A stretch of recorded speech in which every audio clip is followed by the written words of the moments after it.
there was an instance where I was at work. Oh my goodness. And this woman, my manager, was like, so I had done this clay mask. It's a long story. I did this clay mask. It didn't turn out well. There was clay stuck in my hair.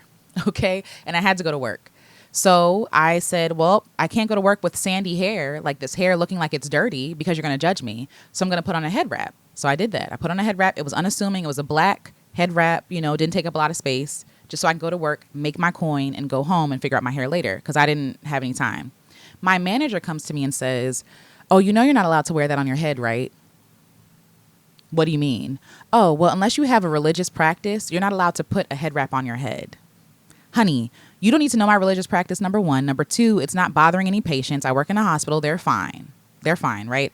But three, it really showed me, like, there really is no room for black women to have a bad day, to have a bad hair day. When I was at college, the white girls that I roomed with, they would wash their hair, put them in messy buns, and walk out the door. Their hair would still be wet, right? They would be drying as they go along. They had room to not appear and show up as professional or put together, right? Black women don't have that room, because y'all gonna call her nappy headed. Y'all gonna call her unkempt, right? What I love seeing is the girls with 4C. And again, I don't even know if I believe in all these different whatever, but the girls with thick hair being like, my hair is finished.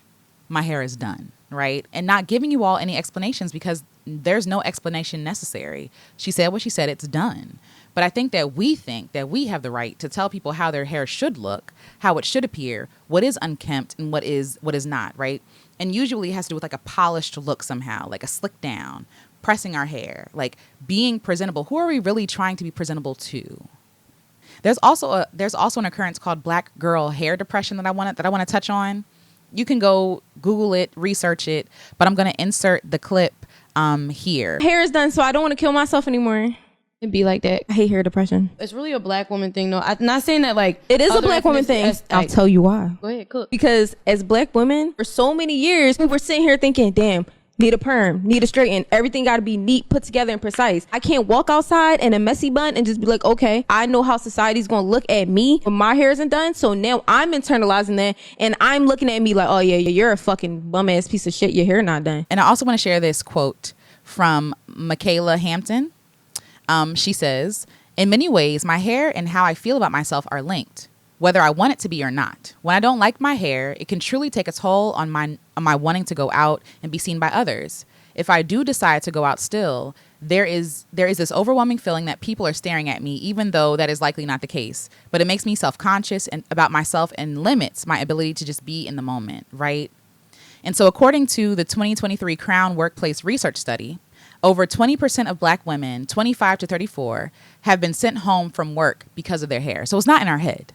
My point is the fear, the shame, right, when we go out into the world, the fear that someone's going to judge us. It's not fake. It's not false. It's not something we have imagined. It's something that we experience, right? The first thing that we say to, oh, I love your hair, girl, or look at that girl's hair, right? Like, we always do that. We always, like, all of our being is always being criticized in some way. Some part of our being is being criticized as black women in some way. We're always being told to fit in this box, to look like this thing, to be acceptable to me, to be loved, right? And so that creates anxiety with going out. I know that there have been times where I wanted to go out and I didn't, because I'm like, okay, I got my outfit together, but what about my hair? What am I doing with my hair, right? And then if I can't figure out something with my hair, I'm not going. Or I'll just wrap it up again, right? And then people will say, like, why are you wearing that head wrap? Because I don't feel like doing my hair. My hair is a mess under here. Black women are constantly under intense criticism and hypervigilance for their hair. Really, their whole being, but especially their hair, right? Because that's where we start. We just start with the hair and we just go down. We start criticizing everything else. The tone of their skin, right? The color of their eyes, the size of their nose, their lips, like all these different things that are commodified, right? Now, black women are hyper criticized for. And our hair can be a direct place of judgment to experience texturism and all these other isms, right? That have us bound. If our hair doesn't look like how they say it should look like, other people may deem us as unkempt, right? Ugly, ghetto, unprofessional, unclean, etc. Literally, classism is just thrown in there. If a girl's hair is not done, you assume that it's because she doesn't have any money or any respect about her. Respectability rears its head again. But you assume these things because it's not done, when it could be a whole reason. Maybe she loves the way her hair looks, number one, right? But number two, maybe she doesn't have the care. She doesn't have the knowledge, money, resources, time, energy, effort. People are just trying to survive. They don't need your judgment. They didn't ask you, actually, right? So check yourself. As white classmates went to class in college, they were able to show up messy and unkempt and not be judged for it. Literally in jammies, okay? Pajamas. Like literally showing up in pajamas. And they were not worried about it. But I saw the effort and the energy that Black women put into appearing good enough, right? Because if I look good enough, you can't discount me on that. You can't disqualify me on that, right? Now you have to listen to me. Now you have to understand me. Now you have to take me seriously. These kinds of things. We know what that feels like. There were many times that I would find myself curled up in a ball crying because I could not detangle my hair, because it wasn't turning out right? Because I spent X amount of dollars, $20 probably, in college of my money, and this product doesn't work.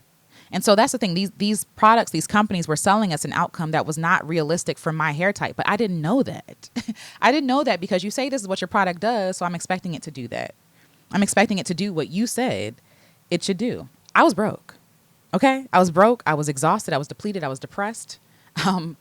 Like I wasn't being cared for and I wasn't taking care of myself. And that was like those hair instances, those hair moments would be the straw that broke the camel's back. I would just lose it